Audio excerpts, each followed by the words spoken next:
One more time. Wait a minute. No, I didn't. This is the second cut, by the way.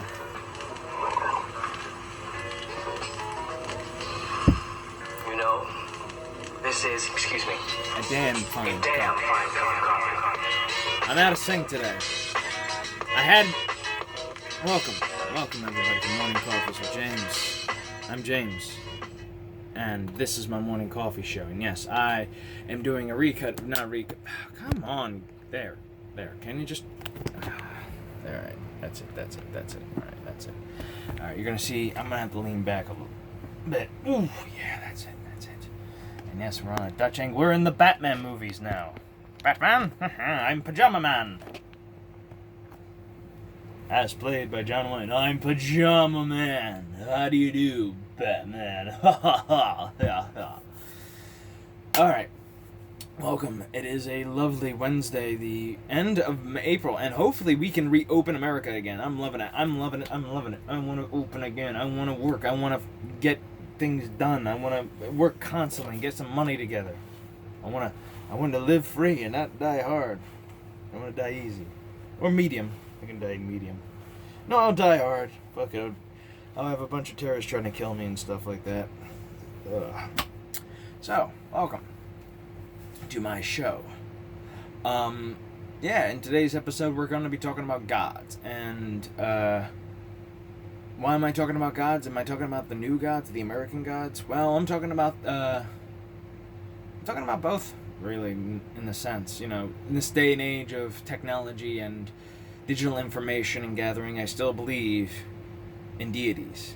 Now, I know it's strange, but I've always had this feeling that there is some higher power out there changing the world for the better and sometimes for the worst and sometimes just the plan of everything. You know what I mean? Like, I believe also in the Egyptian god Kek, K-E-K. Who is a frogman who brings chaos. Which, it's funny though. This kind of started like in 2016, if you think about it. We're basically in the age of chaos now. Like, we're in this age of chaos. And to really look at everything now, I mean, it did start in 2016. We had all these, like, Pepe came into resurgence again. The feel-good frog, who wasn't doing drugs. He was peeing with his pants down. So,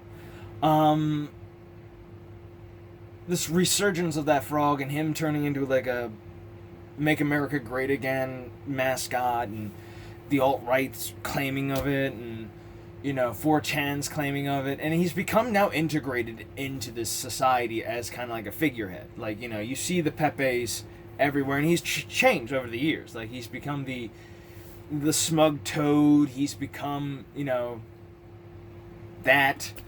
new troll face that, are you sure about that? He's become, basically, people have been pepicizing him. He's become kind of an icon in a sense of just, like, this whole age of chaos. Like, he just came and just flipped over the tables in the temples.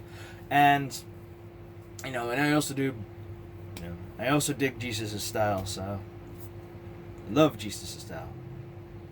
Winston Zettmore, 1984, Ghostbusters. I love that line, because it signifies him being like, even though he catches ghosts and stuff like that, he also believes in a higher power. Like, you know what I mean? Like, never met him, but I love Jesus' style. Like, who cannot love Jesus' style? You gotta love Jesus' style, And on that note of chaos and stuff like that, which I'm sounding like Jeff Goldblum from Jurassic Park. Is his name Ian, I think? I want to know. I keep forgetting because it's like, I have not seen Jurassic Park in a while. Ian, I think his name is, where he's talking about chaos, and he's like, okay, let me dump some water on the head. Up, see that? Because it's all about chaos and tiny molecules controlling everything. And I'm just talking to myself here to a camera. But no, it is a strange time we're living in nowadays. I mean, hell, the whole Shia LaBeouf thing, if you look at that, that was 4chan trolling, weaponized autism, trolling Shia LaBeouf in the "He Will Not Divide Us" thing. He started out as like a project in New York City, and it backfired because he was trying to get people to unite against the so-called racist and evil dictator Donald Trump. But people were coming up to the camera and spouting their truths and spouting like, no bullshit. And he will not, you will not divide us. And people were coming all sorts of nationalities and stuff like that, and also to just troll people too. And it was brilliant. It was absolutely brilliant. And then he decided to make it into a flag out in the middle of nowhere so nobody would troll it. And by the gods of grace, like people started using, astronomy. They started using flight patterns. And guess what was the one thing that helped them found it? Bullfrogs. You heard it right, folks. Pepe was guiding them this entire time. And then they had to move it again. I don't know where it was, but I think it was in England. And then they were trying their best to get that there. And it's like, my God, it's like the greatest, capture the flag story. And it's such brilliant chaos. Because it starts out as a game. When you play it, it's like you're taking this thing seriously, but it's a game. These people treat it as a game. I mean, there's I think it's a creepypasta called Gamers, and it starts us. They were targeting gamers. Gamers! You should hear from John F. Kennedy. The John F. Kennedy voice synth of him reading Gamers is one of the most inspiring things ever. And it just kind of makes me laugh to think of, John F. Kennedy being a gamer. He'd be the Fortnite kind of gamer, let's be honest.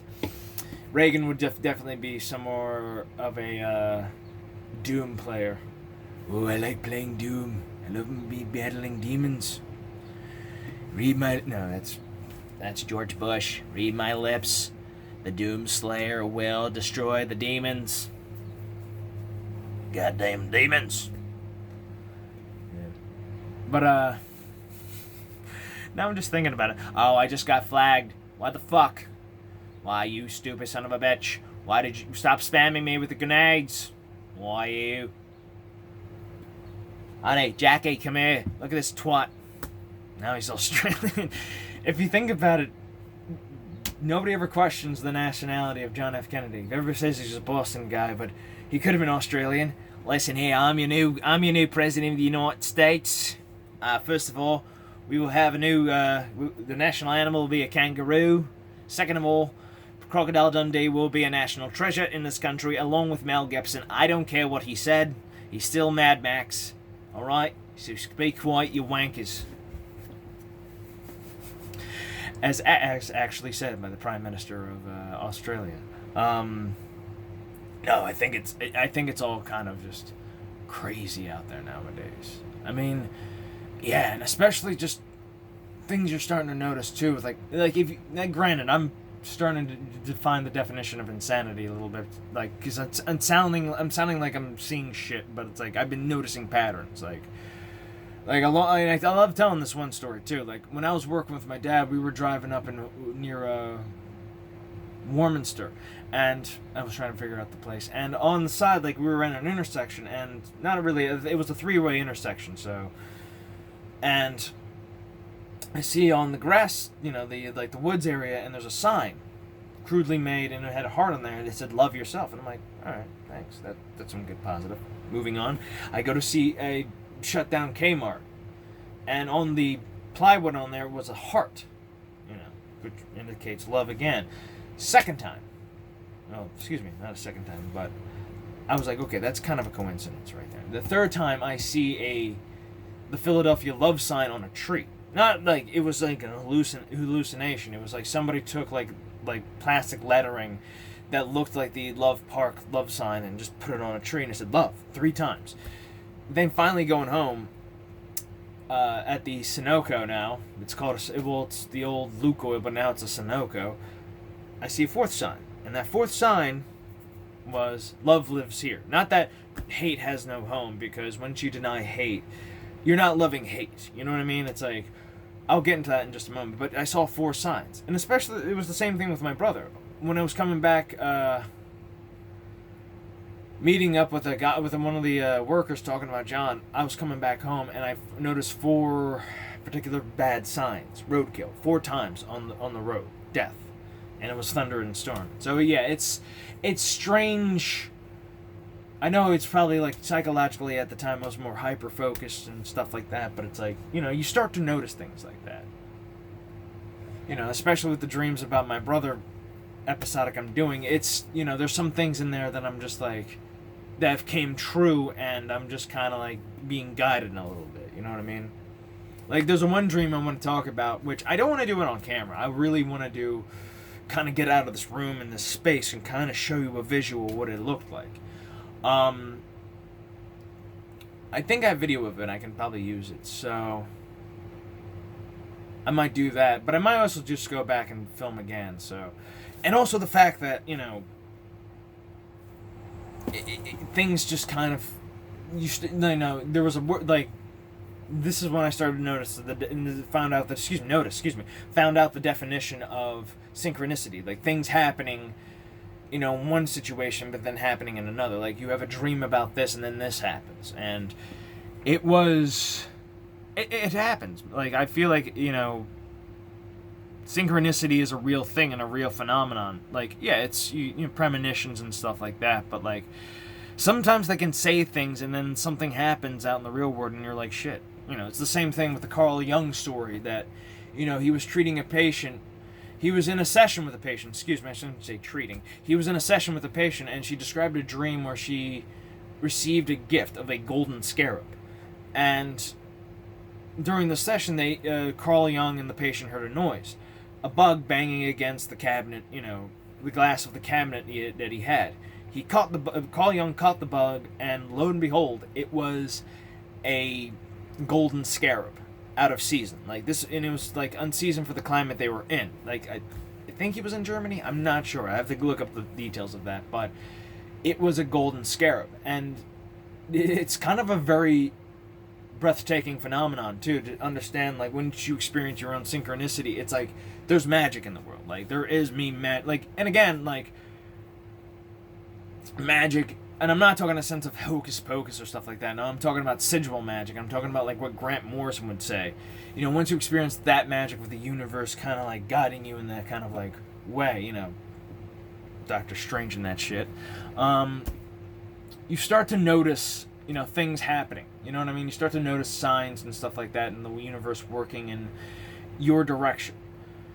And, you know, it is kind of an interesting thing too, because you start to hear like other terms coming out too that kind of makes sense to what's going on, like meme magic, and, you know, which is a phenomenon in its own right. Because another video that I really do like from another one from Max Starrett is called memes of the soul of the DNA. And what he means by that is that he starts off with the video saying, have you had an original thought? Not to say you come up with your own concepts and stories and stuff like that. No, have you ever had an original thought? Like, have you ever had a thought that was like your very own? And he starts to go on to this thing about, you know, maybe we don't come up with our own ideas, that we get them from other people. Like, we get them from different memes and different, like, expressions and stuff like that, and different things that we see all the time. Like, that doesn't have to be, like, you know, what do I mean by this? You know, I'm trying to think of a good meme that's been used for a while now. Like, American as apple pie. Like, or not American as apple pie. Like, you know, it's hard to explain, but I'm doing my best to explain this. But basically, seeing something and kind of, again, I'm not doing a good job explaining memes, but memes have been around, like, older than, say, time. Like, the, you know, existence of the god figure, the archetypes, those are memes. Like, you know, and especially in, like, common, like, day and age, too. Like, you know, when we think of, like, somebody being a trickster, we think of the troll face, you know, or we think of, like, you know, somebody, like a clown playing a joke on you, or something, like, in that sense, you know what I mean? You know, and trying my best to explain memes. It's just, there's somebody better out there who can do this video better. I recommend it. Look up Max Darrett, like ferret, but Darrett, and his video, memes are the soul of the DNA, or I think that's it, yeah. Of DNA. And he was talking about passing on genes and passing on information, through memes in that sense. So it's like that, and you understand the meme magic. Like, it gets people woken up, seeing the same message over and over again. Like, hey, there's something going on here. Look up. Like, look, open your eyes. You know what I mean? Like, the whole woke phenomenon, I think, is absolute bullshit. It should be called being awake. There's a difference, like, of being woke and just being like, oh, I see this now, and being awake and seeing, okay, this is what this really is. And that's what it just comes down to. And I know all of you out there are pretty smart and can figure this out. I'm just kind of relaying the message too. And also things just like little things happen weirdly. And like when I was in my a couple of years ago, it's so strange when people say this, and it's like people kind of have like a look upon you. It's like, what the fuck? I started watching Alex Jones just to see what this guy's like. Like, because I've heard that he's a racist and a xenophobic and a homophobic, and he says all these racist things, and I've watched some of his stuff, and it's like, the memes of him is always, they're the best. He is the meme machine. He is in that InfoWars studio is a meme machine. This guy, shakes reality in that sense. Like, the more you make fun of him, the more he grows powerful. The more you focus on this man, the more that he's screaming about goblins and Hillary Clinton being a goddamn demon and interdimensional demons and stuff like that. The more he grows in popularity and people are focusing on it and understand, and granted, I will make an entire video on why I started watching Alex Jones. All right, and why I fell into the rabbit hole of that. And before anybody says anything, he has said some shit that has come true. So, yeah, that's, do I not like him? No, I find him very entertaining and very thought-provoking, in the sense if you're open-minded. And plus, I love his personality. He's just so energetic. It's like, dude, like, it's hard not to believe that he may be Bill Hicks. It's like, are you really just playing a character? Did you kill off Bill Hicks to become Alex Jones so you could survive?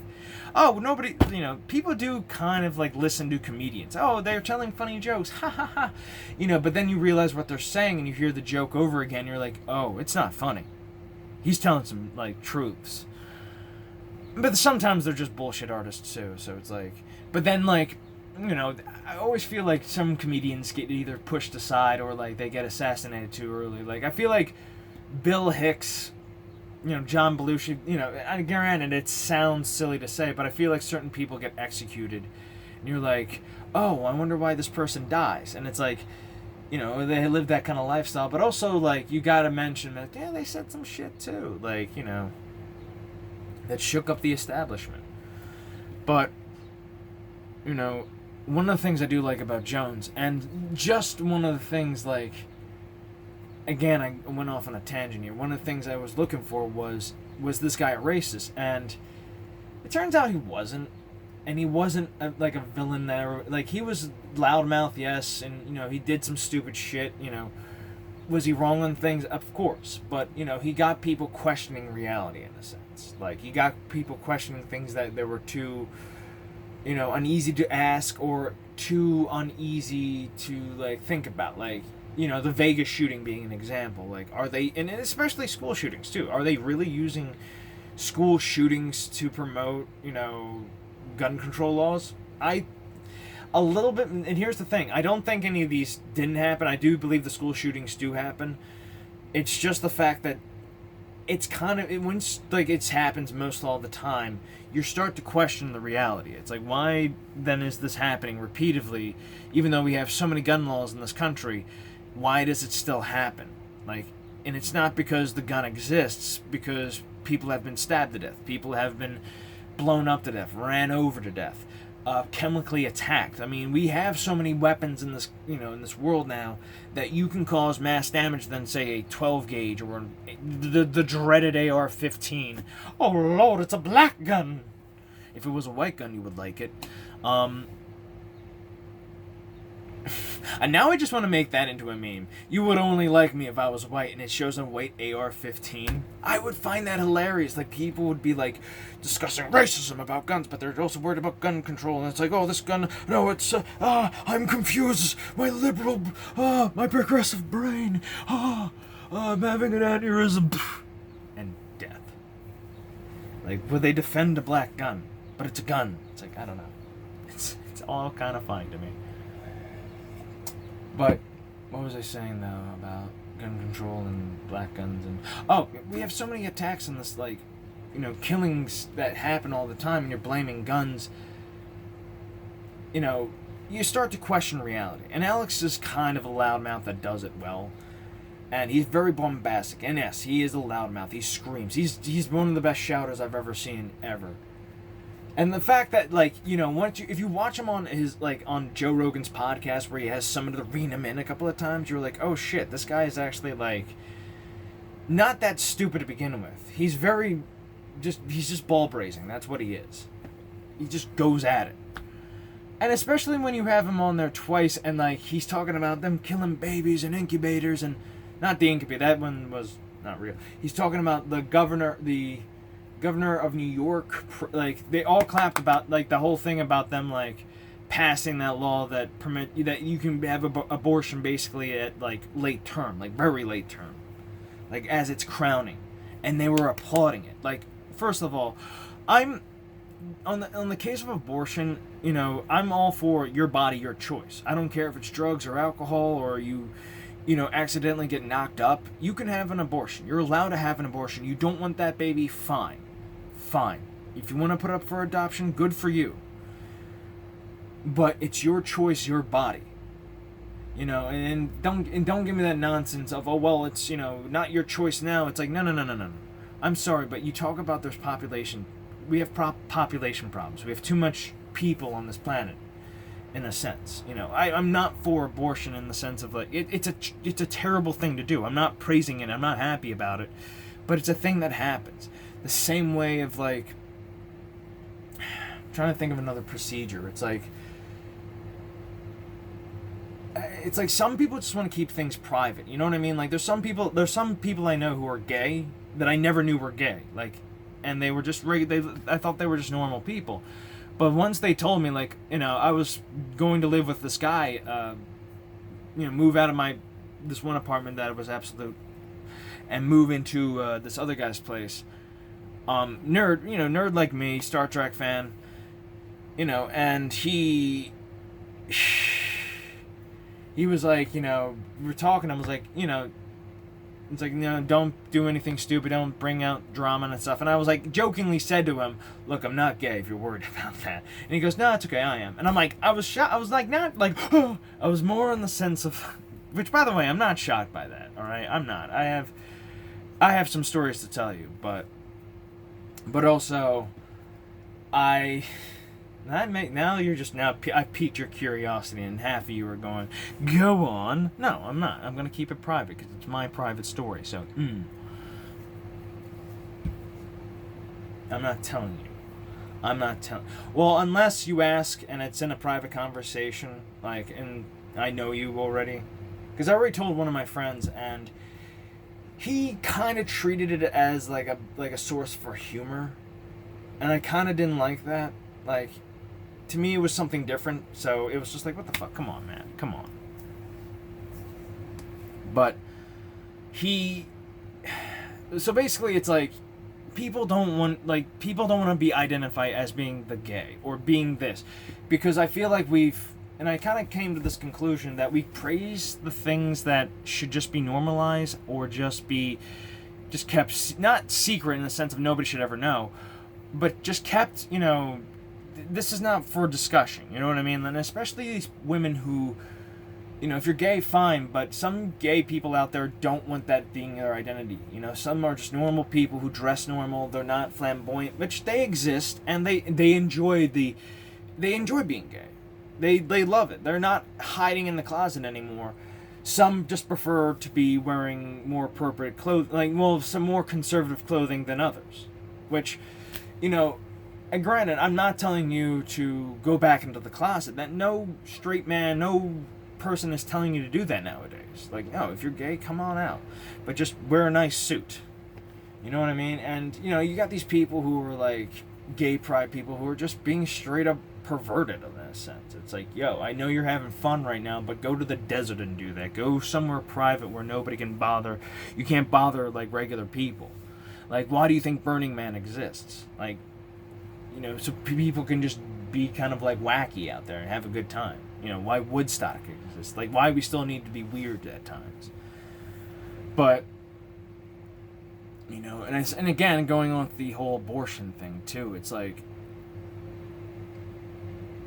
it's very much not a good thing to talk about. You're talking about killing a baby. You're talking about killing a potential life, and that is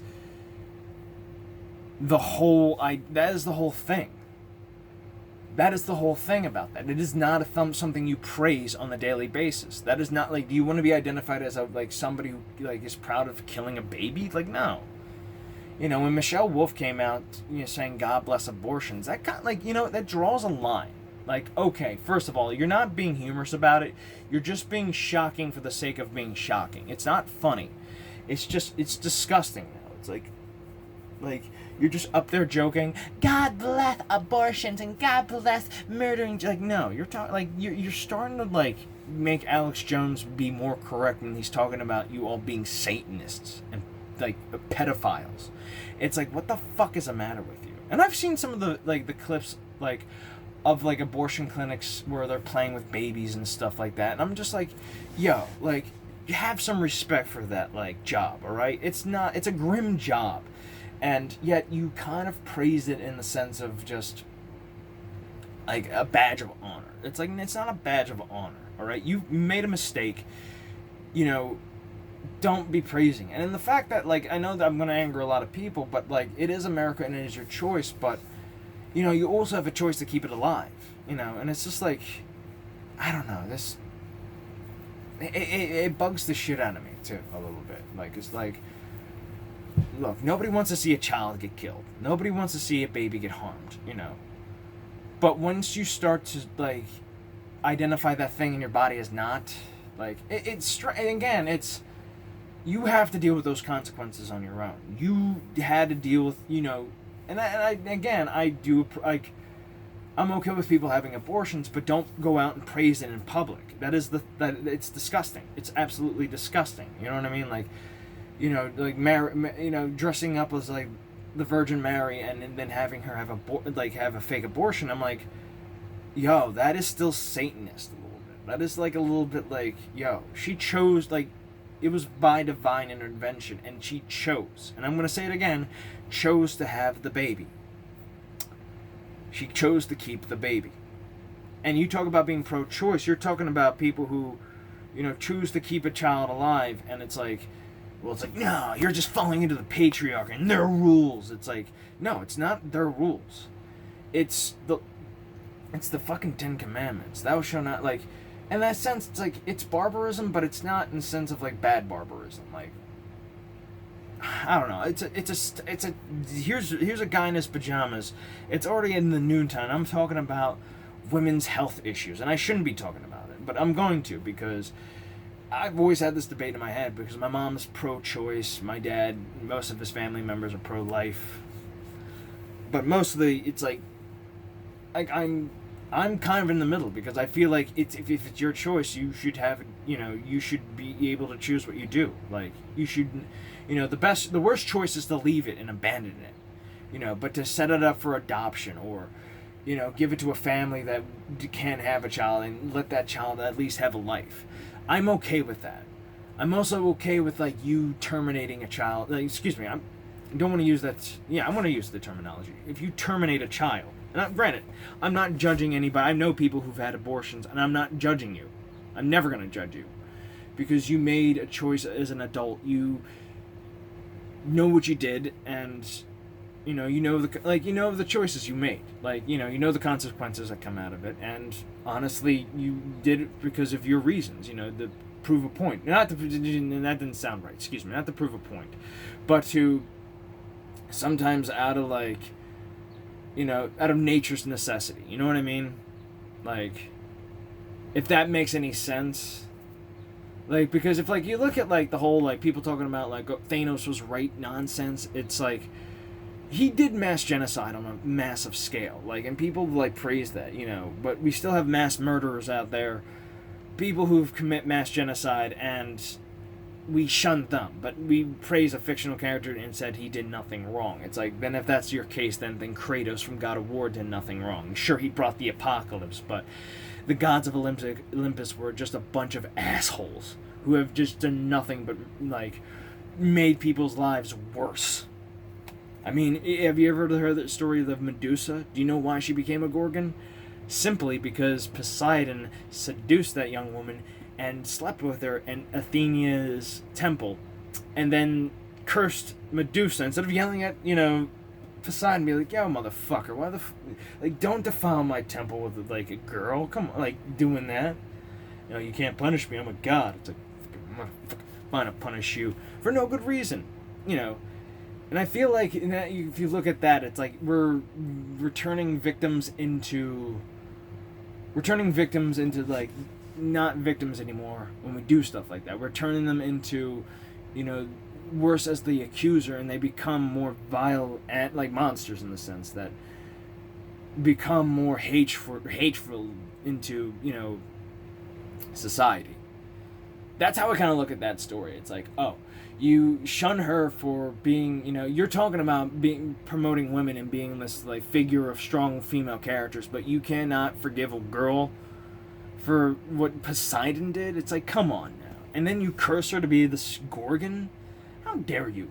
How dare you? And I don't feel bad for her in God of War 3, because, like, when she demands Kratos to hand over the, like, all the hope in the world, and then, yes, this is true. You can go at the end of the game and figure all the, like, basically when the ending of God of War 3 is absolute madness, but he basically, like, releases all the hope into the world that was inside of him and denying any for Athena, which makes me laugh, because it's like, yeah, serves you right for Medusa, you bitch. You bitch! Alright. I know this is a 32-minute rant. This has been half an hour long of me just talking with 4 cups of coffee into my blood system, talking about nonsense. So I hope you enjoy it. I want to cut it off here, so take care, love you, and bye-bye. And remember to stay healthy, stay safe, and for God's sakes, do not feed the Yagwai. That is all. And now,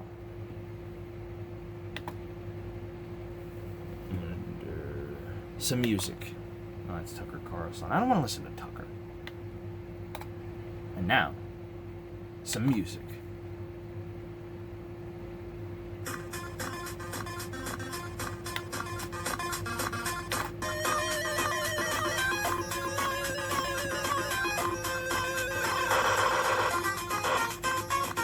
By the way, this is from Jurassic Park, the NES game.